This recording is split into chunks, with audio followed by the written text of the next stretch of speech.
예, 오늘은 미국의 휴장이라서 그 뒷이야기들 중심으로 설명드리도록 하겠습니다. 일단 뭐 미국과 유럽은 성금요일로 대부분 증시가 다 휴장하는 그런 상황이었고요. 미중 간의 관세, 그런데 그 관세 이외 부분으로 신경전이 지속되고 있죠. 특히 최근에 이제 해운 부분으로 좀 확장이 되면서 이게 이제 어떤 의미인지 뭐 시장에서 좀 주목을 하고 있는 그런 상태고, 또 미국에서 이제 파월 해임 관련된 이슈가 제법 뉴스로 많이 나오더라고요. 그러니까 해임 관련된 논란들 이런 것들도 설명을 드릴 거고, 그런 이런 가운데 이제 주일 미국 대사가 아시아 동맹국들의 협상을 낙관한다. 그러니까 뭐 주요 국가들 협상이 곧 가시적인 성과가 나올 수도 있다. 이런 취지로 해석되는 내용이죠. 그러니까 이런 언급을 했는데 어떤 내용인지 또 살펴보도록 하겠습니다. 우선 뭐 미국을 비롯해서 주요 유럽 국가들 대부분 다 휴장이었거든요. 그래서 오늘은 뭐 미국도 그렇고 유럽도 그렇고 뭐 굳이 따져보자면 몇몇 국가 열린 나라가 있긴 한데 뭐 그런 나라까지 찾아가지고 우리가 왜 올랐는지 내렸는지 뭐 그거 이야기할 건 아니잖아요. 그래서 일단 해외 지표는 오늘은 없다 이렇게 놓고, 나왔던 이슈로 먼저 살펴보면 첫 번째로 이제 미중 간의 갈등. 지금 중국산 선박을 이용하는 해운사들은 미국에 들어오면 무조건 수수료 내야 된다, 이렇게 이야기를 했죠. 그리고 또 LNG 같은 경우도 이게 이제 중국 LNG선 뭐 이런 것들이 있거든요. 그래서 3년 후부터는 미국에서 판매되는 LNG 운송할 때는 미국산 운반선으로 해야 된다. 그래서 뭐 3년 후부터 1%, 또 그 이후에는 15%까지 점차 늘리는 걸로 이렇게 하고 있거든요. 그러니까 중국어 쓰지 말라라는 거예요, 한마디로. 예, 이렇게 되고 있는 가운데 뭐 이게 근데 이제 조금 그 미국에서도 좀 반발이 있는 것 같습니다. 왜냐면 이 해운사들 중에서 중국산 선박 이용하는 것도 있잖아요. 이렇게 되니까 이거 물가 자극한다. 그리고 이렇게 갑자기 해버리면 우리 어떡하냐. 지금 180일 유예두긴 했습니다만은 어쨌든 여기에 대한 어떤 반발도 있고, 또 중국도 당연히 이거 이대로 가면 오히려 너희들 손해일지도 모른다. 그러니까 글로벌 공급망을 혼란시키게 될 것이고, 이렇게 되면 미국의 물가가 올라갈 걸, 이렇게 하면서 이제 비판을 하고 나섰거든요. 근데 어쨌든 관세 올리고 이런 그 경쟁에서 벗어나서 뭐 중국이 히토류를 금지시켜버리고, 그러니까 미국에서는 또 반도체 제재라든가 아니면 선박이라든가 이렇게 이제 관세 외적인 부분으로 좀 확대가 되고 있는데, 이거는 뭐 진짜 작정하고 뭐 저 나라 죽여버리겠다 뭐 이런 의도도 뭐 조금은 있을 거예요. 그런데 이제 한편으로는 협상하자, 협상해서 우리한테 꿇어 먼저 전화와, 그러니까 이런 거를 좀 의도하는, 그러니까 협상을 좀 압박하는 그런 수단으로도 볼 수도 있을 겁니다. 그 다음에 또 하나, 지금 그 파월의 해임 가능한지 여부. 이게 지금 트럼프가 뭐 파월을 굉장히 싫어하잖아요. 그러니까 이 본인이 임명한 사람이거든요.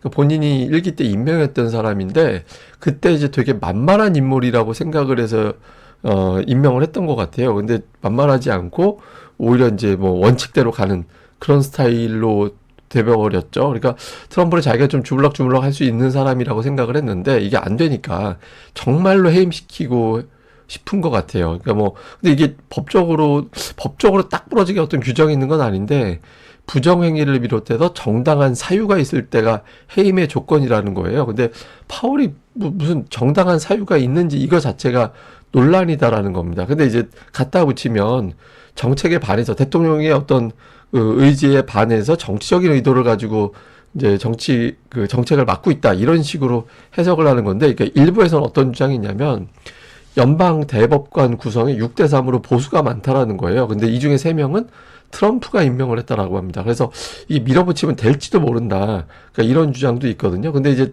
그 후임자로 트럼프가 찜해놓은 사람조차도 그 파월의 임기는 보장해주는 게 낫지 않을까, 이런 취지로 이야기를 한다라는 거예요. 그리고 또 시장에서도 금융시장의 시스템을 흔드는 거다. 왜냐하면 금리를 결정하는 논리는 고용, 그 다음에 경제, 그러니까 인플레이션과 경제, 이 두 가지를 바탕으로 금리가 결정돼야 되는데 대통령이 갑자기 개입을 한다? 이거는 굉장한 불확실성이 될 수 있거든요. 그래서 이거는 결코 옳은 게 아니다라고 생각을 한다, 이런 이제 투자들이 많을 수밖에 없고, 또 22위원 중에 한 명은 파월은 모범적인 중앙은행의 사례를 보여주는 사람이다.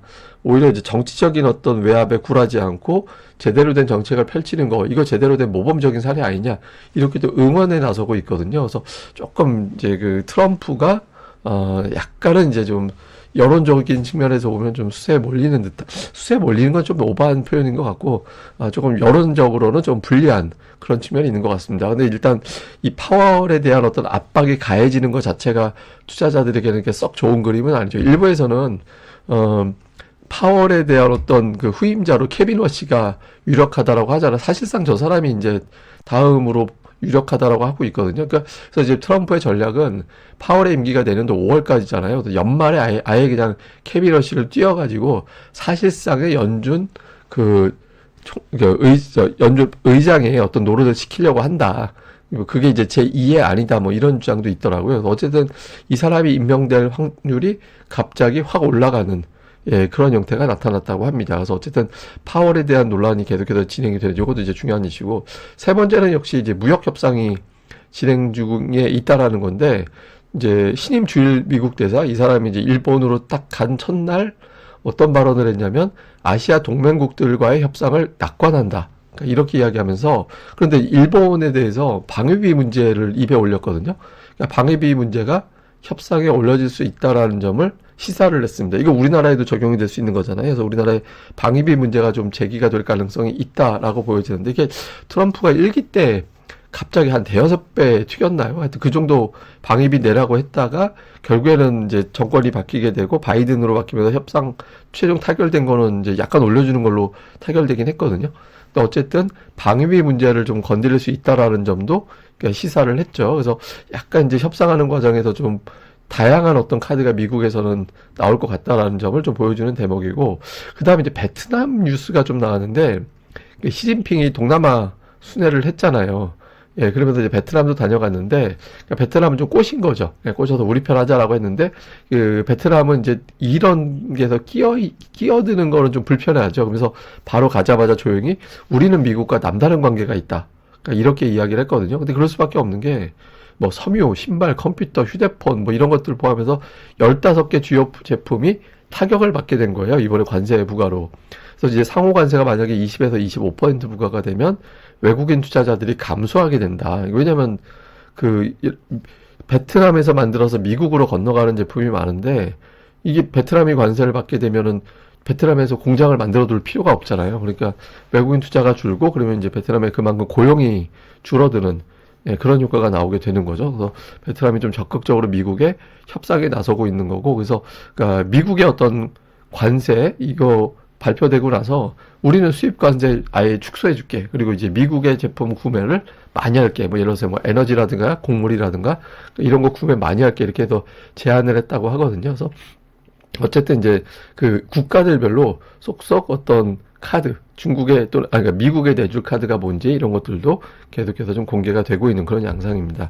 근데 이게 베트남이 그럴 수밖에 없는 게 그 GDP는 계속 이제 올라가고 있는데 그러니까 미국이 차지하는 어떤 비중이 또 만만치 않거든요. 그래서 지금으로서는 이제 베트남은 계속해서 여기에 어떤 그 미국을 좀 달래야 되는 그런 상황에 있는 거죠. 그러니까 베트남이 직접적으로 수출한다기보다는 이제 베트남에서 제품을 만들어서 미국으로 보내는 거고, 그 미국의 베트남의 공장을 또 지어준 게 다른 나라들이잖아요. 우리나라 같은 경우도 뭐 삼성전자를 비롯해서 LG전자 전자제품, 휴대폰 이런 것들 베트남에서 만들어가지고 넘어가고 있죠. 그래서 좀 베트남이 좀 적극적으로 협상에 나서는 그런 이유 중 하나로 보이면 됩니다.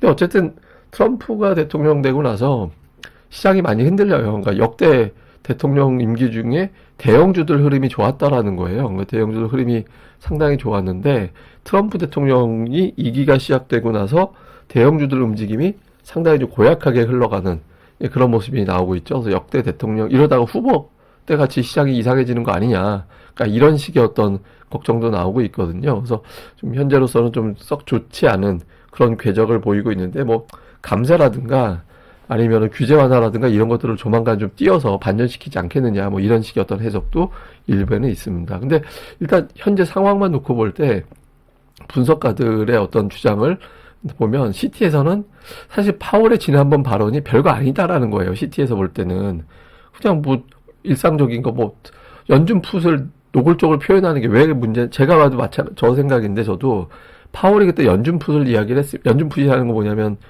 금융시장이 안 좋을 때 연준이 개입을 해서 시장을 끌어올리는, 근데 그걸 갖다가 이제 발언, 멘트만 가지고도 끌어올리는 거, 그걸 이제 연준 푸시라고 하는 건데, 그런 발언을 하면 경제가 굉장히 안 좋다라는 신호도 되는 거거든요. 그래서 사실 파월의 발언이 그렇게 나쁜 발언이 아니었어요. 근데 시장이 악재로 반응하고 빠졌잖아요. 그래서 이거는 이제 불확실성이 심리를 지배하고 있다라는 거다. 그 정도의 어떤 발언 가지고도 흔들리는 건 그런 의미다. 이런 식의 어떤 주장을 했고요. RBC 같은 경우는 관세에서부터 이제 퍼진 부담감이 본격화되고 있다. 예를 들어서 뭐 기업들이 채용을 꺼린다든가 사업 부지를 임대해가지고 사업을 확장해야 되는데 지금 임대를 안 하려고 하고 있고 사업 자체를 확장하는 거를 다 망설이고 있다라는 거예요. 그래서 여기에 퍼진 어떤 문제들이 본격적으로 확대가 되고 있다라는 거고, 안데르센 연구소에서는 차라리 어쨌든 확정이 되는 게 좋다. 그러면 이제 공급망을 재건을 하고, 그러니까 뭐 관세 많이 주는데 덜 주는데 이렇게 구분해서 공급망을 재편을 하고 그런 계획을 세우고 투자를 할 수 있는데, 그게 아예 확정이 안 되고 있는 상황이다 보니까 지금 이러지도 저러지도 못하고 있는 거 아니냐. 그래서 대체로 이제 분석가들 다수는 저놈의 관세 때문에 그러니까 미국 경제가 이상해졌어. 이렇게 이제 경고를 일제히 하는 그런 상황이 되고 있습니다. 그래서 지금 무슨 일이 벌어지고 있냐면, 안 그래도 최근에 좀 변화가 생기고 있는데, 그러니까 미국의 국채에 대한 그 안전자산에서 미국의 어떤 국채에 대한 선호도보다는 이제 금이 계속 선호도가 올라가고 있는 상황이었거든요. 그래서 이제 미국 국채는 절대적인 어떤 안전자산이었잖아요. 달러하고 미국 국채가. 근데 원래도 조금 선호도가 낮아지기도 했는데, 트럼프 어떤 그 관세 전쟁 벌이고 나서부터는 더더욱 그렇게 됐다라는 거예요. 그래서 지금 안 그래도 이제 좀 인기가 떨어지고 있는 미국 국채 인기가 더 떨어지고 있다라는 거고, 심지어는 어제 이제 어떤 기사도 나왔냐면, 미국 부자들이, 그러니까 미국의 어떤 리스크 때문에 스위스에 계좌를 개설을 많이 하고 있다라는 거예요. 그래서 이게 되게 특이한 거죠. 그러니까 미국에서 어떤 미국이 흔들릴지 모르니 이제 해외 쪽에다 돈을 넣어놓자. 그러니까 이런 움직임이 나오고 있다라는 거거든요. 그러면 자국에 있는 돈을 빼가지고 스위스로 보내야 되는 거잖아요. 그래서 이런 것들이 나오고 있어서, 그러니까 여러 가지를 면에서 좀 희한한 일이 벌어지고 있는, 그러니까 미국을 보면 별의별 일이 지금 벌어지고 있는 상황이다라고 볼 수 있거든요. 근데 이게 아직까지는 사실은 초기죠. 왜냐면 데이터를 보면 하드 데이터, 소프트 데이터라고 표현을 하는데, 일단 이제 심리 지표들, 그러니까 설문 지표들, 이런 것들은 나빠지긴 했는데, 실물 지표들은 아직까지 그렇게 나쁘진 않아요. 뭐 고용이라든가 소매 판매 이런 것들이. 근데 지금 돌아가는 상황 봐서는 실제로 저렇게 나빠질 가능성도 있는 것 같다. 이렇게 좀 해석이 되고 있거든요. 그래서 지금 이제 돌아가는 상황이 이게 만약에 한 분기 다 채우면서 불확실성이 이어지게 되면 미국 경제가 실제로 나빠질 가능성이 있다라고 보는 투자자들이 점차 늘어나고 있는 것 같긴 합니다. 그래서 트럼프도 지금 위기의식을 갖고 상당히 좀 서두를 가능성은 있어 보인다. 뭐 요 정도 좀 생각해 보시면 될 것 같습니다. 오늘 미 증시나 유럽 증시가 열리지 않아서 오늘 나온 여러 가지 어떤 뒷이야기들 중심으로 설명을 드렸습니다. 그럼 또 오늘 하루 또 잘 보내시고요. 저는 또 다음에 뵙겠습니다. 이 방송 구독하기와 좋아요 꼭 좀 부탁드립니다. 감사합니다.